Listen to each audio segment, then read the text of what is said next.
کسی مسلمان کی برائی مت بیان کریے، کسی مسلمان سے جلن مت رکھیے، کسی مسلمان سے نفرت اور عداوت مت رکھیے، چاہے وہ شیعہ ہو، چاہے وہ سنی ہو، چاہے وہ دیوبندی ہو، چاہے وہ بریلوی ہو، چاہے وہ اہل حدیث ہو، چاہے وہ غیر اہل حدیث ہو، کسی سے نفرت نہیں کرنا۔ یہ ہمارا مذہب سکھاتا ہے، ہمارا دین سکھاتا ہے۔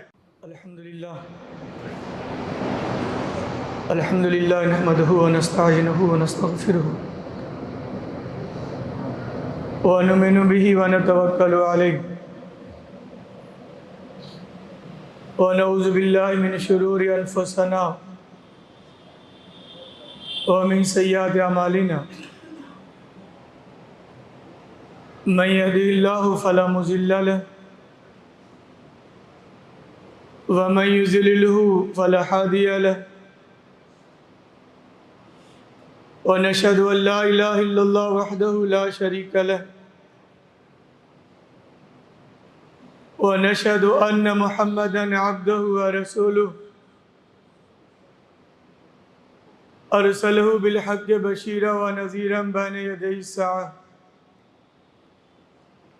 فقد قال اللہ تبارک وتعالی فی کتابہ الکریم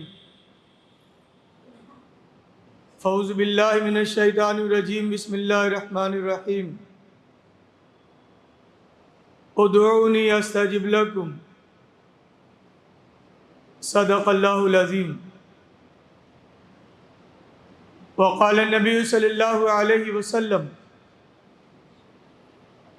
لا يرد القضاء الا الدعاء او کما قال علیہ الصلاۃ والسلام۔ معزز سامعین، محترم بزرگوں اور عزیز ترین نوجوان ساتھیوں، رمضان کا مقدس اور بابرکت دن ہے۔ یہ پورا مہینہ برکتوں والا مہینہ ہے، اور آج اس برکت کا، اللہ کی رحمت کا، اللہ پاک کی مغفرت کا آخری دن ہے۔ نہ جانے اب ہم میں سے کتنے لوگ ہوں گے جنہیں اللہ پاک اگلا رمضان نصیب کرے نہ کرے، کسے زندہ سلامت رکھے، کسے اپنے پاس بلائے۔ یہ نصیب کی بات ہے۔ اور آج جمعے کا دن ہے، رمضان کے مہینے کا آخری جمعہ ہے۔ اس کی ویسی تو شرعاً کوئی فضیلت نہیں ہے جو الوداعی جمعہ کہا جاتا ہے، ایسا کوئی اسلامی شریعت میں جملہ نہیں ملتا۔ لیکن ایک بات ہے جو مجھے سمجھ میں آتی ہے کہ چونکہ رمضان کا جو پورا مہینہ ہے یہ تمام مہینوں میں سب سے افضل مہینہ ہے، اور جمعے کا جو دن ہے وہ تمام دنوں میں سب سے افضل دن ہے۔ تو دو فضیلتیں ایک ساتھ جمع ہو گئیں۔ رمضان کا مہینہ بھی ہے فضیلت والا مہینہ، اور جمعے کا دن بھی ہے فضیلت والا دن۔ اس لحاظ سے اس دن کی تھوڑی سی فضیلت بڑھ جاتی ہے۔ ہم جو بھی 4-5 گھنٹے باقی ہیں اللہ کی عبادت کریں، اللہ سے توبہ کریں، استغفار کریں، دعائیں مناجات کریں۔ نصیب والے ہیں وہ لوگ جنہوں نے اس پورے مہینے اللہ کی عبادت کی۔ اللہ نے دن میں روزہ رکھنے کے لیے کہا تو بھوک پیاس برداشت کی۔ اللہ نے راتوں کو تراویح پڑھنے کا حکم دیا تو تھکان کے باوجود تراویح کی نماز پڑھی۔ اللہ نے کہا کہ تہجد بھی پڑھ لیا کرو تو تہجد کی نماز کا بھی اہتمام کیا۔ یہ نصیب والے لوگ ہیں کہ جنہوں نے رمضان کے مہینے کی قدر کی۔ وہ بیچارے بد نصیب ہیں کہ رمضان کا مہینہ آیا بھی اور آج چلا بھی جائے گا، لیکن انہیں رمضان کے مہینے کی قدر کرنے کی توفیق نہ ملی۔ تو ہمیں اس کی قدر کرنے کی ضرورت ہے۔ آج جناب صلی اللہ علیہ وسلم نے فرمایا کہ من صام رمضان ایمان و احتسابا غفر لہ ما تقدم من ذنبہ، جس نے ایمان کے ساتھ احتساب کے ساتھ رمضان کے روزے رکھے، اللہ اس کے گناہ معاف کرنے کو تیار بیٹھا ہے۔ اب تو آج رمضان ختم ہو جائے گا، لیکن ایک بات ہمارے نوجوان نوٹ کر لیں، امت کے ایک ایک فرد اپنے دل و دماغ میں یہ بات بیٹھا لے کہ صرف رمضان کا مہینہ جا رہا ہے، رمضان کے دن جا رہے ہیں، رمضان کی راتیں جا رہی ہیں۔ جس پروردگار نے رمضان کے روزوں کو فرض کیا ہے وہ کہیں نہیں جا رہا ہے، وہ زندہ ہے، جاوید ہے، ہمیشہ رہنے والا ہے۔ جس پروردگار کی بات آپ نے مانی، رمضان کے روزوں کو رکھا، راتوں میں تراویح کی نماز پڑھی، اپنے آپ کو گناہوں سے دور رکھا، وہ پروردگار کل بھی موجود رہے گا۔ چاند رات بھی وہی پروردگار ہے جو آج ہے، عید کے دن بھی وہی پروردگار ہے جو آج ہے، اور پورے سال بھی وہی ہمارا رب ہے جو رمضان میں ہمارا رب تھا، جس کی بات مان کر ہم نے عبادتیں کی ہیں۔ مسلمانوں، نوجوانوں، اللہ پاک کی اس اہمیت کو جاننے کی ضرورت ہے، اللہ پاک کی اس وجود کو پہچاننے کی ضرورت ہے۔ رمضان ختم ہو جائے گا، لیکن اللہ زندہ و جاوید ہے، موجود رہے گا۔ ہم نے اللہ کی عبادت کرنی ہے، رمضان میں بھی اللہ کی عبادت کریں گے، اور رمضان کے بعد بھی اسی پروردگار کی عبادت کریں گے۔ بہرحال اب تو رمضان چلا جائے گا، لیکن کچھ چیزیں ہمارے اوپر عائد کر کے جا رہا ہے، کچھ ذمہ داریاں دے جا رہے ہیں۔ یہ ہماری ذمہ داری بنتی ہے کہ رمضان کے بعد بھی جو ذمہ داری اللہ نے ہمیں دی ہے اس ذمہ داری کو پورا کریں۔ دیکھیے، آج ہمارے ملک کے جو حالات ہیں وہ انتہائی ناگفتہ ہیں۔ میں بار بار کہتا ہوں کہ شتر مرغ بننے کی کوشش نہ کریے، حقیقت کو پہچانیے۔ ہمارے ملک کے حالات ایسے ہیں کہ دنیا والوں کے سامنے آ کر دن کے اجالے میں مسلمانوں کو دھمکی دی جاتی ہے کہ تمہیں عید منانے نہیں دیں گے، عید کے دن خون کی ہولی کھیلیں گے، اور ہمارے ملک کی حکومتیں،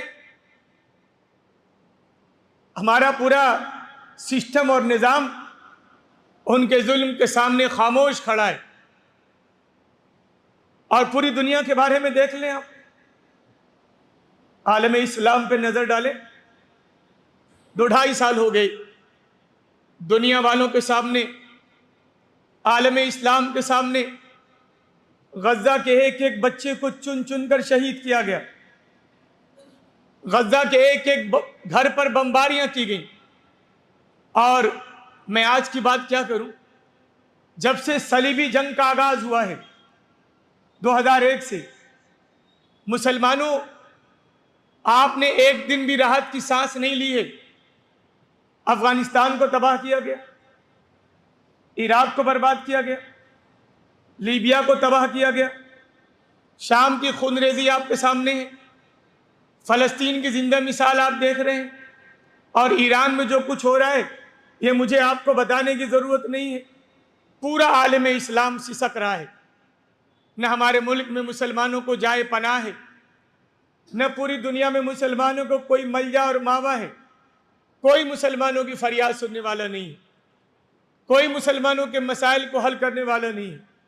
ایسے نازک حالات میں، ایسے ناگفتہ بہی زمانے میں ہمیں جو کام کرنا ہے وہ یہ کہ ہم اللہ کو اپنا ملجا بنا لیں، اللہ کو اپنی پناہ گاہ بنا لیں، اللہ کو اپنا محافظ، اپنا نگراں بنا لیں، ہماری ساری امیدیں اللہ سے جڑ جائیں، اس بات کا یقین پیدا کر لیں کہ اللہ اگر دینے پر آ جائے تو دنیا کی کوئی طاقت چھین نہیں پائے گی، اور اگر اللہ آپ سے عزتیں چھین لے تو دنیا کی کوئی طاقت دے نہیں پائے گی۔ تو اللہ سے جڑنے کی ضرورت ہے، اللہ سے تعلقات کو مضبوط کرنے کی ضرورت ہے۔ حضرت ابو ہریرہ رضی اللہ تعالیٰ عنہ فرماتے ہیں کہ حدیث قدسی ہے کہ اللہ تعالیٰ فرماتا ہے انا عند ظن عبدی بھی، میرا بندہ میرے بارے میں جو گمان رکھتا ہے میں اپنے بندے کے ساتھ اسی گمان کے مطابق فیصلہ کرتا ہوں۔ وَأَنَا مَعَهُ حِينَ يَذْكُرُنِي، میرا بندہ جب مجھے یاد کرتا ہے تو میں اس کے ساتھ کھڑا ہو جاتا ہوں۔ وَإِن ذَكَرَنِي فِي نَفْسِهِ ذَكَرْتُهُ فِي نَفْسِي، اللہ تعالیٰ فرماتا ہے کہ اگر میرا کوئی بندہ اپنے دل میں اللہ اللہ کرتا ہے، اللہ اللہ کرتا ہے، تو میں اپنے دل میں بندہ بندہ کرتا ہوں۔ وہ مجھے اپنے دل میں یاد کرتا ہے، میں اسے اپنے دل میں یاد کرتا ہوں۔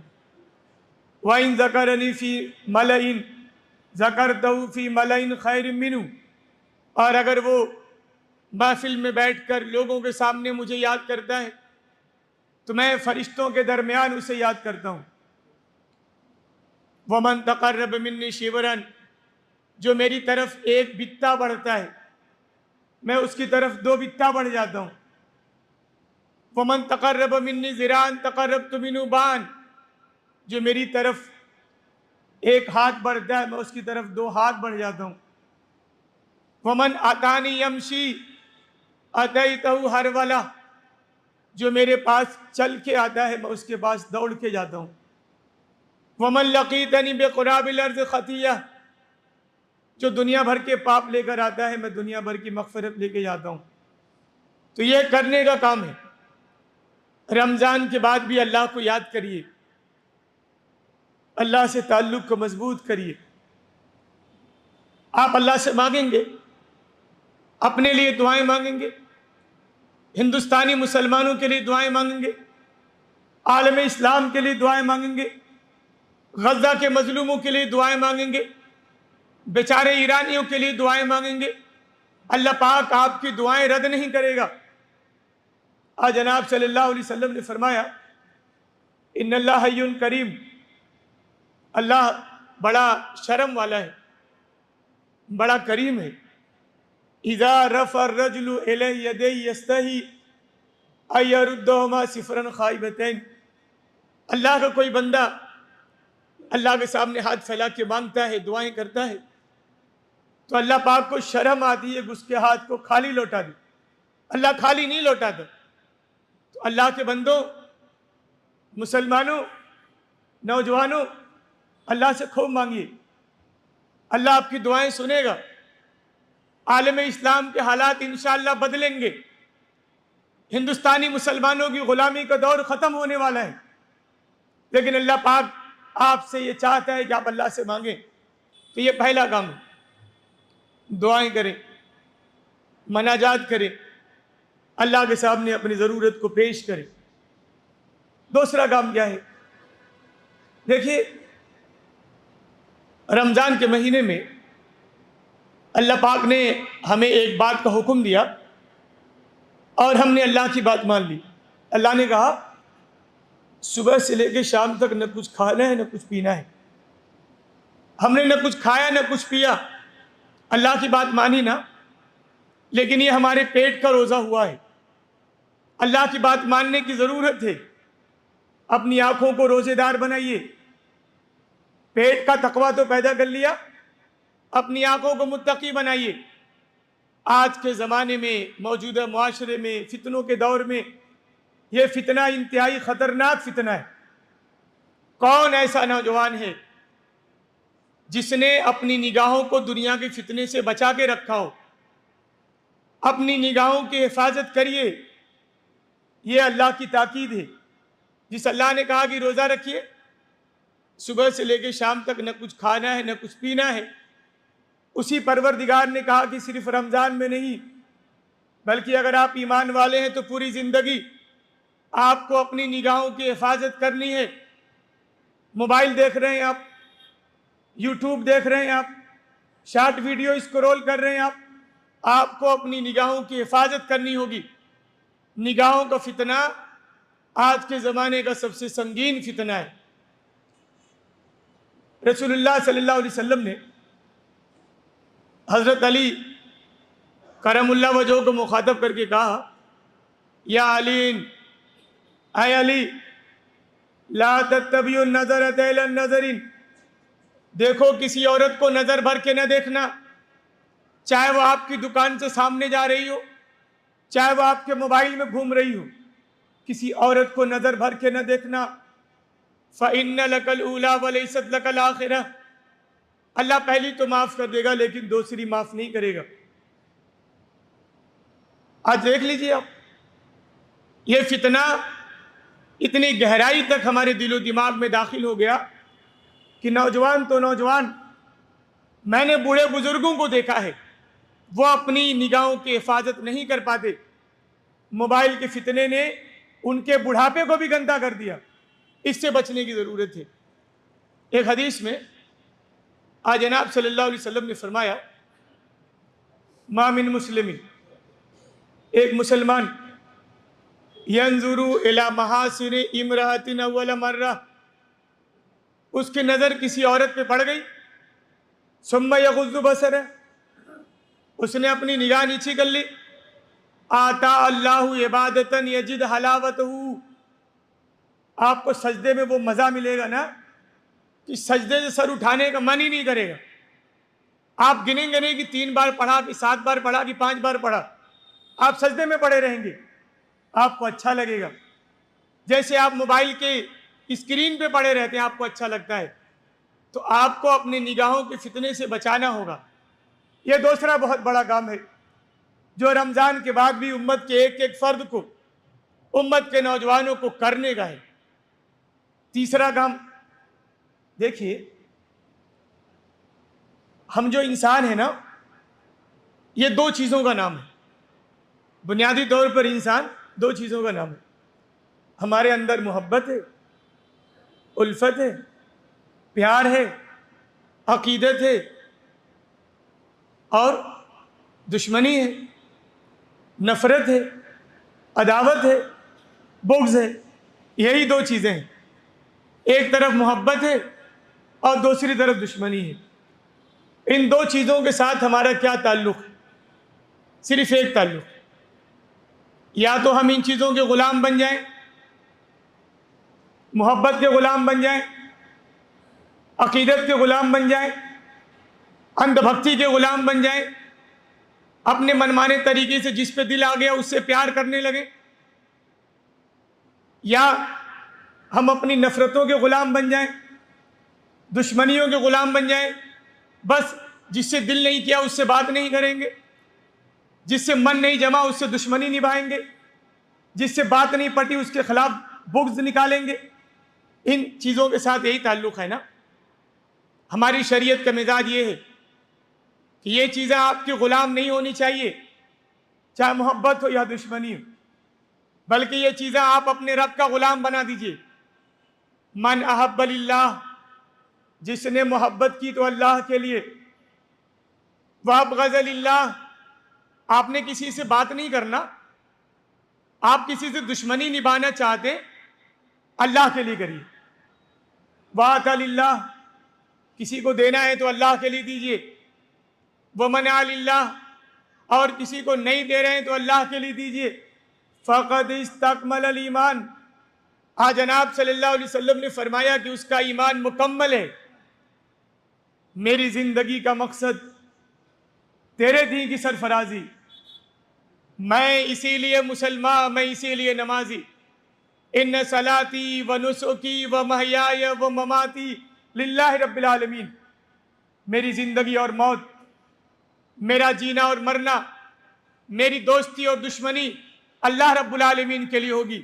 اگر میں افغانستان کے مسلمانوں کے ساتھ کھڑا ہوں اللہ کے لیے، غزہ والوں کے ساتھ کھڑا ہوں تو اللہ کے لیے، ایرانیوں کے ساتھ کھڑا ہوں اللہ کے لیے، شامیوں کے ساتھ کھڑا ہوں اللہ کے لیے، لیبیا والوں کے ساتھ کھڑا ہوں اللہ کے لیے، اخوانیوں کے ساتھ کھڑا ہوں اللہ کے لیے۔ ہماری دوستی بھی اللہ کے لیے ہونی چاہیے اور ہماری دشمنی بھی اللہ کے لیے ہونی چاہیے۔ میں امریکہ کے خلاف کھڑا ہوں اللہ کے لیے، اسرائیل کو دشمن مانتا ہوں اللہ کے لیے، تو ہماری دوستی بھی اللہ کے لیے ہونی چاہیے اور ہماری دشمنی بھی اللہ کے لیے ہونی چاہیے۔ اپنے مسلک کے لیے نہیں، اپنے منہج کے لیے نہیں، اپنے نام نہاد مولویوں کے لیے نہیں، دنیا کے نام نہاد قائدین کے لیے نہیں، اللہ کے لیے جینا اور اللہ کے لیے مرنا، یہ بہت بڑا کام ہے۔ یہ صفت ہمیں رمضان کے بعد بھی اپنے اندر پیدا کرنے کی ضرورت ہے۔ ہم اگر اپنی انفرادی طور پہ دیکھیں ہمارا معاملہ کیا ہے، ہماری دوستی کس کے لیے ہوتی ہے؟ محلے والوں سے جھگڑے ہیں تو کس کے لیے؟ گاؤں کے لوگوں سے تنازع ہے تو کس کے لیے؟ پڑوسیوں سے تعلقات خراب ہیں تو کس کے لیے؟ اللہ کے لیے ہونی چاہیے۔ ایک حدیث میں رسول اللہ صلی اللہ علیہ وسلم نے فرمایا المسلم اخو المسلم، ایک مسلمان دوسرے مسلمان کا بھائی ہوتا ہے۔ بحسب امرئ من الشر ان یحقر اخاہ المسلم، ایک مسلمان کے برا ہونے کے لیے بات کافی ہے کہ وہ کسی دوسرے مسلمان کو حقیر سمجھے۔ کسی مسلمان کے پیچھے مت پڑیے، کسی مسلمان کی برائی مت بیان کریے، کسی مسلمان سے جلن مت رکھیے، کسی مسلمان سے نفرت اور عداوت مت رکھیے، چاہے وہ شیعہ ہو، چاہے وہ سنی ہو، چاہے وہ دیوبندی ہو، چاہے وہ بریلوی ہو، چاہے وہ اہل حدیث ہو، چاہے وہ غیر اہل حدیث ہو، کسی سے نفرت نہیں کرنا۔ یہ ہمارا مذہب سکھاتا ہے، ہمارا دین سکھاتا ہے، ہمارے قرآن کی تعلیم ہے۔ اللہ کے رسول صلی اللہ علیہ وسلم نے فرمایا یا معاشرہ، اے وہ لوگوں جو زبان سے اپنے آپ کو مسلمان کہتے ہو، وَلَمْ يَدْخُلُ الْإِيمَانَ فِي قَلْبِهِ، لیکن جن کے دلوں میں ایمان داخل نہیں ہوا، لَا تَتَّبِعُوا عُرَاةَ الْمُسْلِمِينَ، دیکھو کسی مسلمان کے پیچھے نہ پڑنا۔ فَإِنَّهُ مَنِ اتَّبَعَ عُرَاتَهُ، آپ کسی مسلمان کے پیچھے پڑیں گے، يَتَّبِعُ اللَّهُ عَوْرَتَهُ، اللہ پاک آپ کے پیچھے پڑ جائے گا، اور جس کے پیچھے اللہ پڑ جائے يَفْزِيُهُ فِي بَيْتِهِ، گھر میں بے عزت کر دے گا۔ یہ تیسرا بہت بڑا کام ہے۔ ہماری دوستی، ہماری دشمنی، ہمارے تعلقات اللہ کے لیے ہونی چاہیے، رمضان میں بھی اور بعد رمضان بھی۔ کسی جماعت کے لیے، کسی مسلک کے لیے، کسی ملک کے لیے نہ ہماری دوستی ہوگی اور نہ ہماری دشمنی ہوگی۔ چوتھا اور آخری کام، رمضان کا مہینہ یہ غم گساری کا مہینہ ہے، ہمدردی کا مہینہ ہے، دوسروں کے کام آنے کا مہینہ ہے۔ مسلمانوں کی بڑی تعداد، میں بھی شامل ہوں اس میں، آپ بھی شامل ہیں اس میں، ہم نے رمضان کے مہینے میں زکوٰۃ نکالتے ہیں، رمضان کے مہینے میں غریبوں کی مدد کرتے ہیں، بیواؤں کی خبرگیری کرتے ہیں، یتیموں کے گھر راشن بھجواتے ہیں، ان کے لیے ضروریات کا سامان خریدتے ہیں۔ لیکن مسلمانوں، اللہ کے ماننے والوں، یہ بات یاد رکھنے کی ہے، رمضان کا مہینہ ختم ہوتا ہے، غربت ختم نہیں ہوتی۔ غربت رمضان کے بعد بھی باقی رہتی ہے، بلکہ رمضان کے بعد غربت ایک بھیانک شکل اختیار کر لیتی ہے۔ رمضان میں تو ایک محلے کے غریب کو میں بھی دیتا ہوں، آپ بھی دیتے ہیں، آپ بھی دیتے ہیں، آپ بھی دیتے ہیں، پورا گاؤں دیتا ہے، جماعتیں دیتی ہیں، افراد دیتے ہیں، تحریکیں دیتے ہیں۔ لیکن رمضان کے بعد اس بیچارے پر کیا بیتتی ہوگی، اس کو بھی کرنے کا کام ہے۔ جس طریقے سے رمضان میں ہم نے اپنی زکوٰۃ نکالی، صدقات نکالے، خیرات کیے، اللہ کے بندوں کی مدد کی، ایسا نہ ہو کہ رمضان کے بعد کوئی ضرورت آن پڑے، کوئی مجبول پریشان حال آپ کے دروازے پر آئے اور آپ کہتے بھائی رمضان میں تو سب زکوٰۃ نکال دی، اب ہمارے پاس کچھ نہیں ہے۔ ایسا نہیں، ایسا نہ کریں آپ۔ صحابہ کی زندگیوں کو دیکھیں، صحابہ کرام رمضان میں بھی اللہ کے بندوں کی مدد کرتے تھے، اور رمضان کے بعد بھی بغیر کسی تفریق کے جب موقع ملتا تھا غریبوں کی، یتیموں کی، بیواؤں کی خبرگیری کیا کرتے تھے۔ میں ایک واقعہ آپ کو بتاؤں، حضرت عمر فاروق رضی اللہ تعالیٰ عنہ کا واقعہ ہے۔ وہ عمر فاروق عالم عرب پر جس کی حکمرانی تھی، ایران، شام اور پوری عجمی دنیا بھی جس کے نام سے کانپتی تھی، اس کا واقعہ بتاتا ہوں۔ ایک بار کی بات ہے، ان کی عادت تھی، ان کا ایک غلام تھا مالک، اس کے ساتھ وہ رات کو گشت کر رہے تھے، بھئی دیکھا جائے کوئی پریشان حال مل جائے گا، کوئی مجبور مل جائے گا، اس کے کام آ جائیں گے, کچھ نیکیاں کما لیں گے. تو گئے تو دیکھا کہ رات کا وقت تھا, ایک گھر سے کچھ رونے کی آواز آ رہی تھی. قریب گئے, جھانک کے دیکھا تو دیکھا کہ ایک عورت ہے, اس نے ہانڈی پہ برتن رکھ کے کچھ پکا رہی, اور اس کے آس پاس کچھ چھوٹے چھوٹے بچے ہیں, وہ بلک رہے ہیں. 5 منٹ 10 منٹ آدھے گھنٹے سے زائد ہو گئے, بچے روئے چلے جا رہے ہیں اور کھانا تیار ہی نہیں ہو رہا. بہت دیر ہو گئی. تو عمر فاروق کو بچوں کو رونا برداشت نہیں ہوا. اس عورت کے پاس گئے, کہا خاتون کب سے کھانا پکا رہی ہے, جو بھی کچا پکا ہے بچوں کو کھلا دے, بھوک کے مارے بچوں کا برا حال ہے, روئے چلے جا رہے. اس خاتون نے کہا, چونکہ بھیس بدل کے گئے تھے, کہا میں آپ کو نہیں جانتی, اللہ کے بندے آپ کون ہیں, لیکن حقیقت یہ ہے کہ میری ہانڈی میں کچھ ہے ہی نہیں, میرے کچن میں تو کوئی راشن ہی نہیں, میں کیا پکاؤں. میں نے تو پانی رکھ دیا, پانی میں کچھ کنکڑ رکھ دیے ہیں, ابل رہا ہے, بچوں کو لگ رہا ہوگا کہ کچھ پک رہا ہے. مجھے امید ہے کہ بچے ہیں, کچھ دیر روئیں گے, پریشان ہوں گے, پھر سو جائیں گے, بچے بہک کے سو جائیں گے. بچوں کو بہکا کے سلانے کے لیے میں نے یہ سب ڈرامہ رچا ہے. اس کے بعد اس خاتون نے کہا, میں اللہ کے جناب خلیفہ کو پکڑوں گی, میں اللہ کے جناب خلیفہ کو پکڑوں گی, اسے میرا خیال نہیں ہے, میرے بچوں کا خیال نہیں.